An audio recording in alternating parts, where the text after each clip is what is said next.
Hello, this is Dr. Lucy Rathier, psychologist with the Villages Health. Today we're going to talk about some ways to help you cope with quarantine fatigue.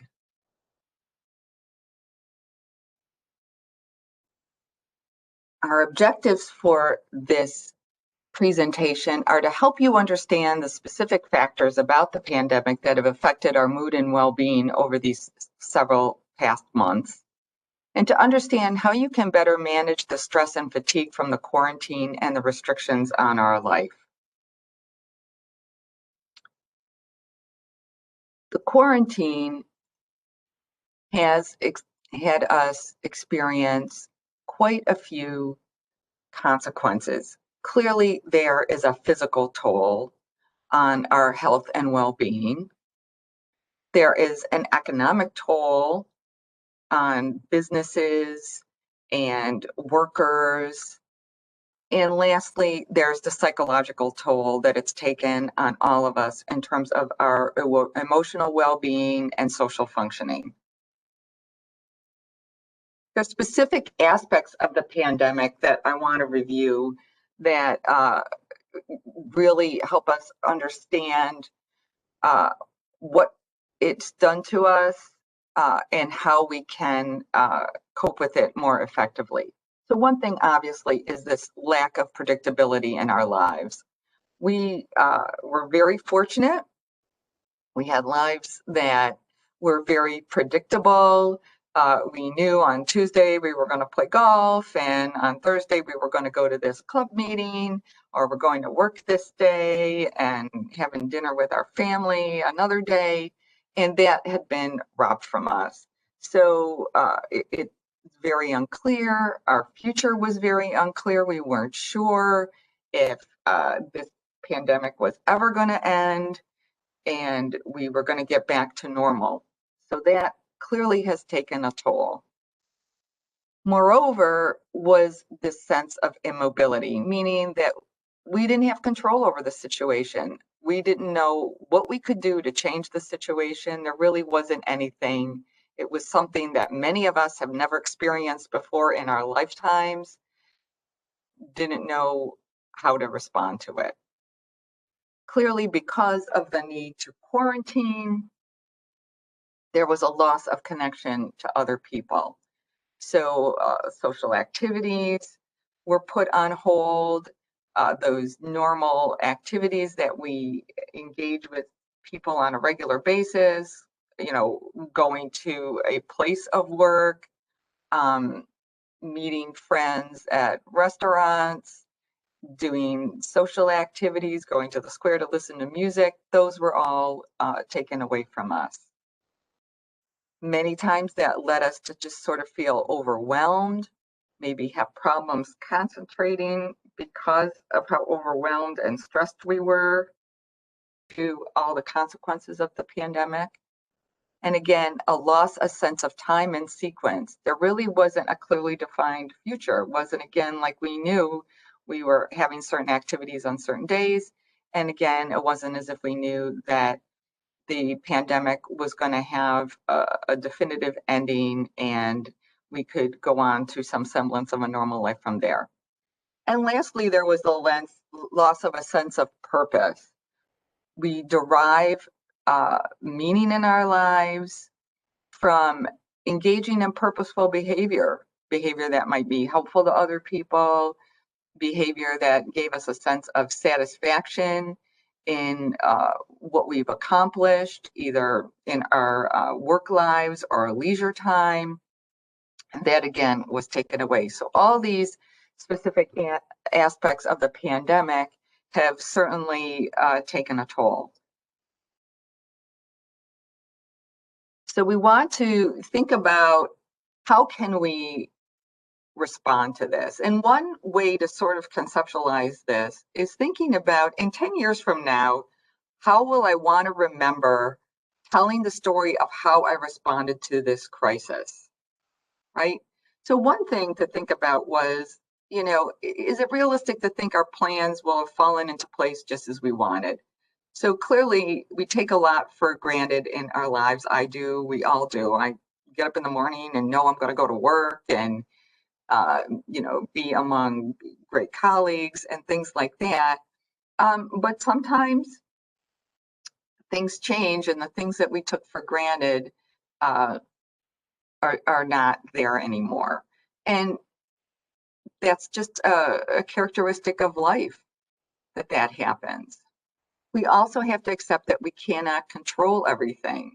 And if you look at that little insert there with a quote from Michael J. Fox, I think that kind of says it all. Acceptance doesn't mean resignation. It means understanding that something is what it is, and there's got to be a way through it. So this doesn't mean that we have to tolerate bad times or be resigned or overtaken by them. What it means, again, is it is what it is, but it becomes what we make it. And that's what the inspiring quote of Michael J. Fox really means. So we have to explore the possibilities of what we can control. We can control how we respond to certain aspects of this pandemic and our lives.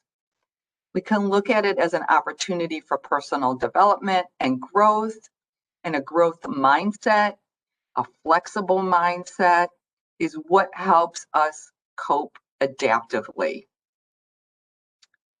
Think about how we managed past runs of bad luck in our lives. We've often had situations in our lives that might be setbacks in our business or work lives, personal crises, uh, ill family members. We've had our share of challenges in our lives. And what did we do to cope with that and see our way through that?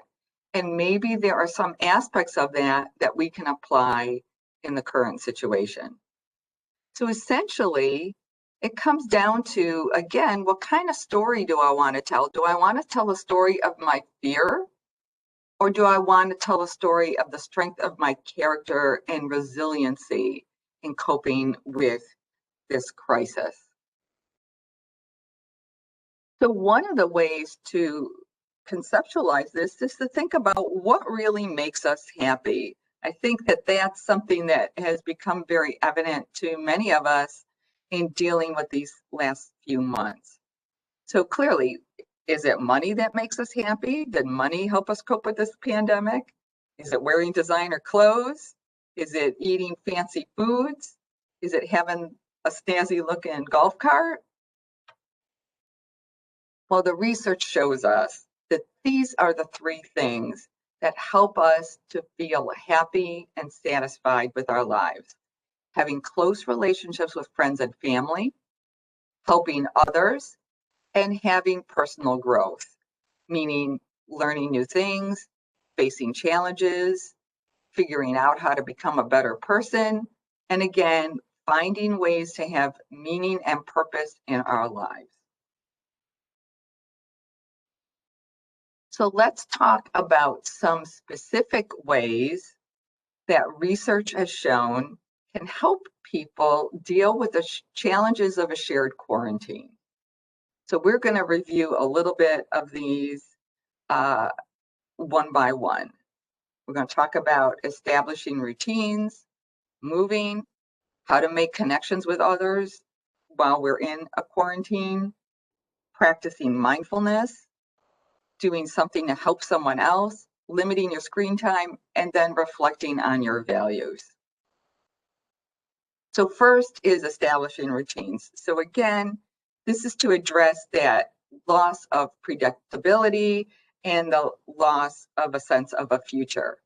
We need routines. Routines are important to maintain proper sleep, having a regular bedtime, having a regular wake time.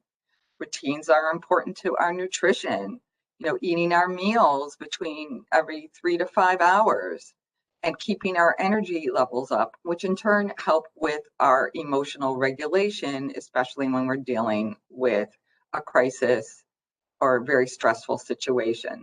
So making sure, even if you have to set an alarm clock, that you have a proper sleep routine, that you're eating regularly, at designated times.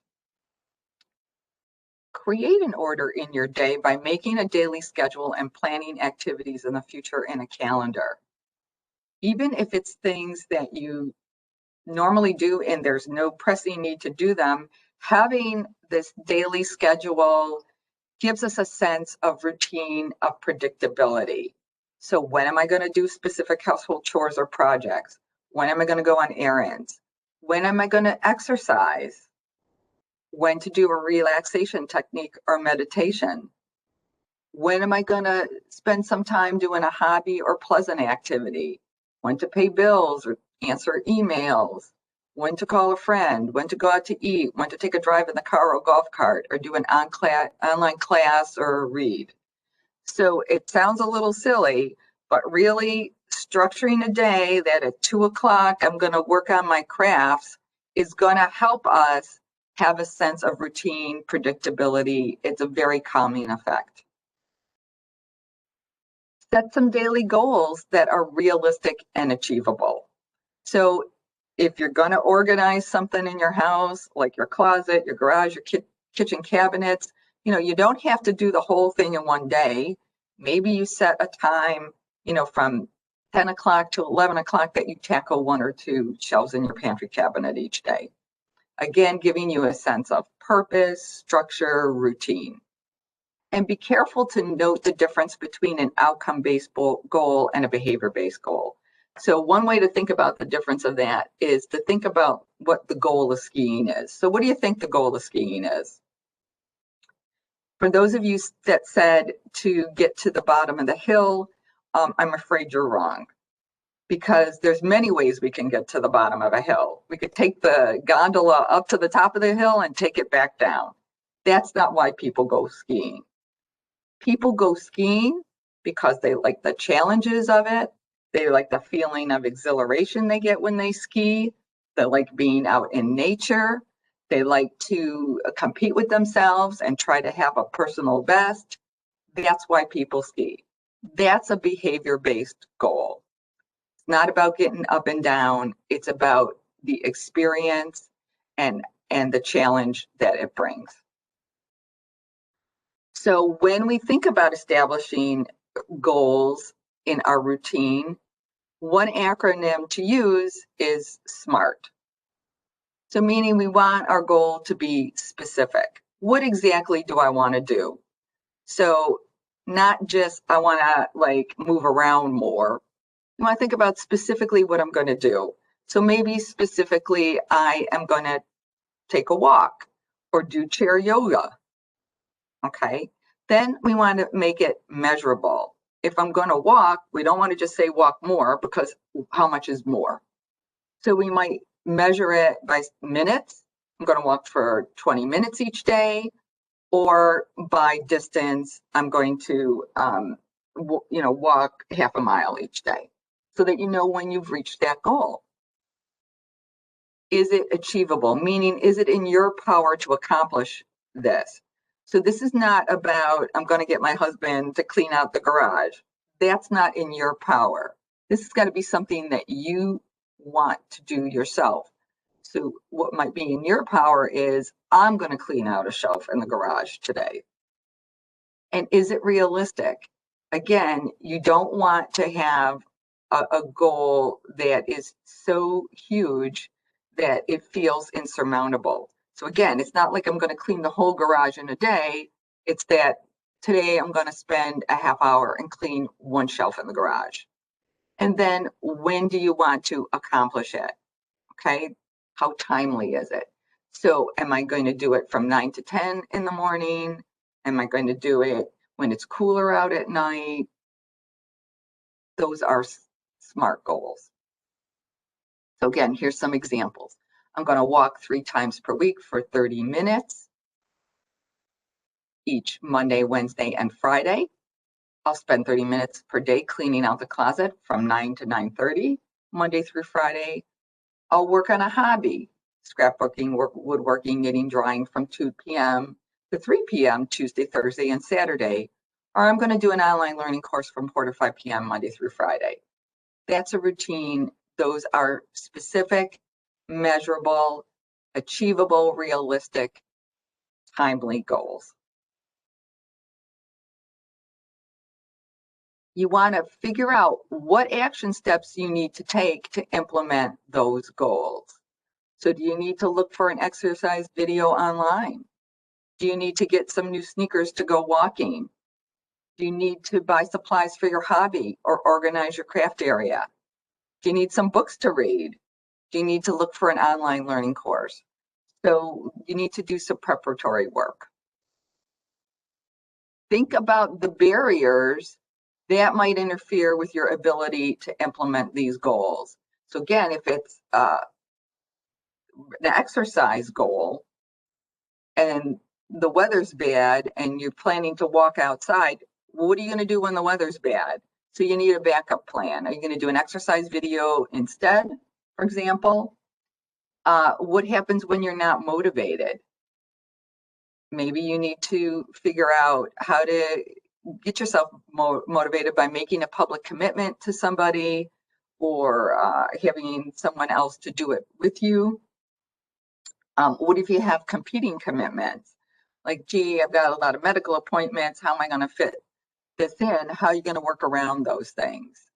Right? So you might, again, work out at home to a video, get an exercise buddy, protect time early in the day to exercise. And again, this quote from Michael Jordan, the famous basketball player, obstacles don't have to stop you. If you run into a wall, don't turn around and give up. Figure out how to climb it, go through it, or work around it. Move. We've been cooped up in our homes. We're isolated from other people. We are very fortunate here in Florida and in the villages to live in a place that generally has great weather, that is safe to walk or bike around, that has the beauty of nature near us.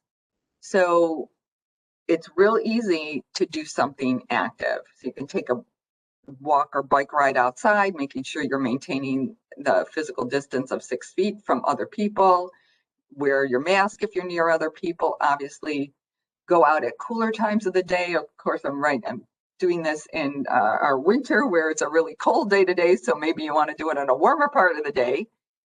Be safe, wear a hat or bike helmet, bring plenty of water. There's a lot of beautiful shaded areas or gorgeous nature areas like the Fenny Nature Trail, for example, where you can kind of check in on what beautiful birds or other animals are there. There's a lot of local parks. You could drive to a garden that's in Florida. That's a beautiful thing to walk in. Just move and do something active. There's also videos you could do in your home during inclement weather. There is a website here that has descriptions of free videos and how to find one at your fitness level.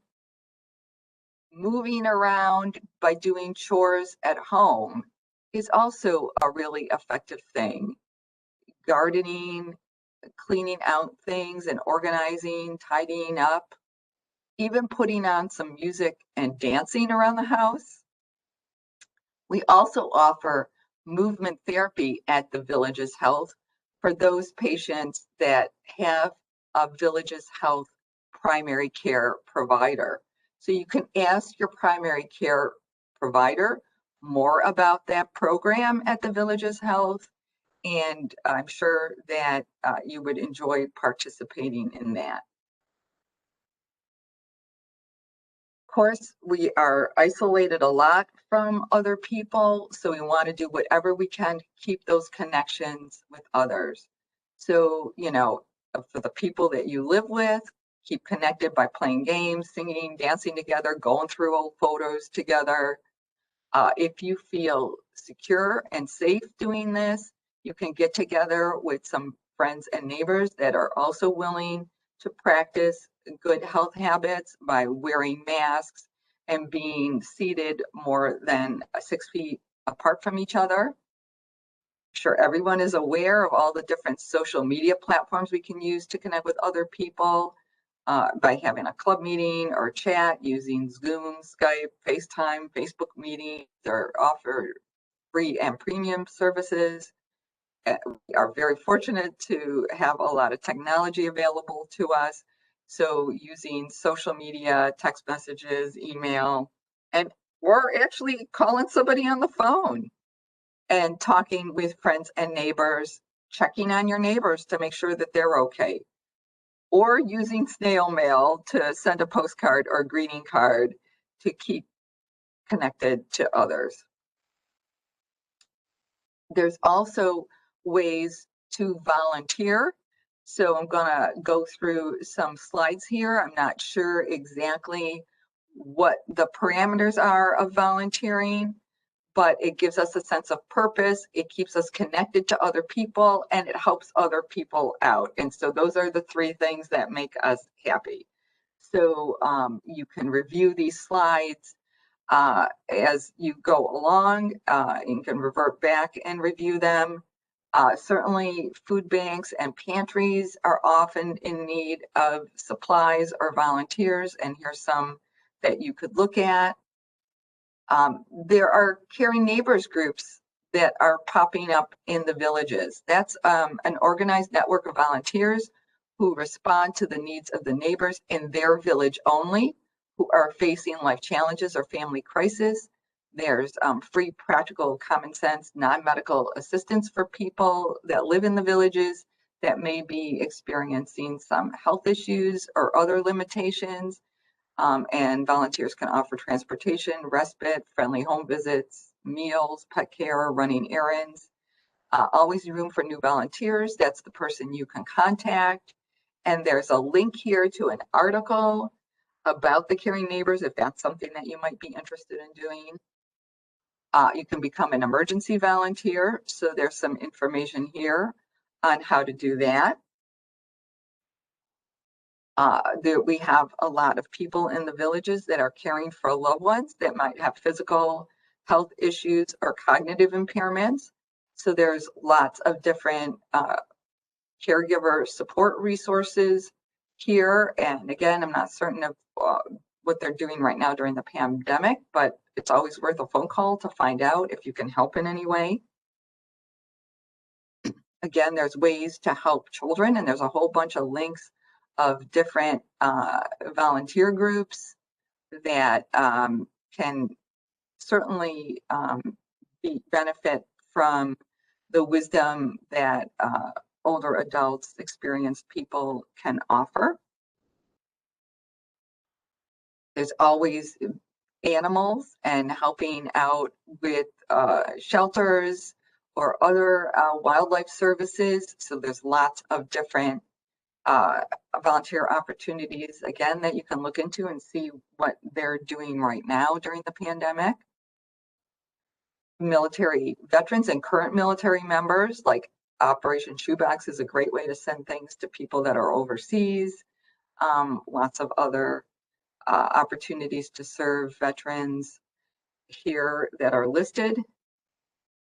And a few weeks ago, the villages published a whole series of volunteer listings there. You might want to contact them at the Village's Sun to see if you could get a copy of them and if there's other areas of interest for you. Personal growth. So that's being a lifelong learner, challenging yourself, engaging in some cognitive stimulation. So there's lots of different websites. I've put a few of them here that are free, where you can learn new things, stimulate your mind, maybe learn a new language, learn from influential people, business people, leaders, lots of different opportunities to learn. And those are some websites that you can check out there. Practice mindfulness. So mindfulness comes from Eastern philosophy, and it involves being focused on the present moment. So not thinking about all the things that happened that maybe bothered us this morning, or the list of errands or things that we need to do later today, later in the week. It's being present moment focused without judgment or evaluation. So it's not, oh, I'm so bored being in the pandemic. It's noticing our feelings, noticing what's going on in the moment, being in touch with our thoughts, our feelings, our sensations, and helping us to be centered and balanced. So ways to practice mindfulness are noticing how every moment is different from the last, grounding yourself by noticing 4 things that you feel on your body, 3 things you can hear, 2 things you can smell, 1 thing you appreciate, doing mindfulness body scan or other relaxation strategies. So on the Village's Health Learning Center Population Health website, there's lots of on-class videos in the library. And so you can check out these online classes on mindfulness, relaxation, stress management, and they might help you be guided in certain practices. You can try tapping or psychological acupressure at this website. You can write in a journal all the things for which you're grateful, and there's always something that we can be grateful for. Limit your screen time. So that's something that I've suggested people do even before the pandemic, because things are very stressful, and a lot of times people get hooked into the 24-hour news cycle and checking the phone for news or watching cable news, and sometimes that adds to our stress rather than relieves our stress. So dose it, limit the time you spend on it. Really, in the course of a day, not that much changes. So it's not often helpful to hear the same news over and over again that hasn't really changed. So yes, be informed, yes, watch the news, but dose it. Maybe you just watch a half hour of it each day. Decrease your proximity to other people's worries and panic.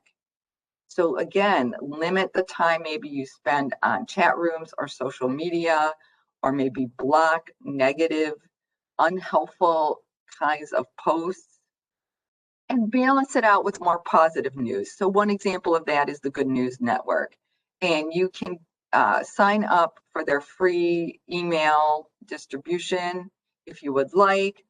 And it's hopeful news, it's news of people doing good deeds, and that can sort of balance out the negativity that we're experiencing.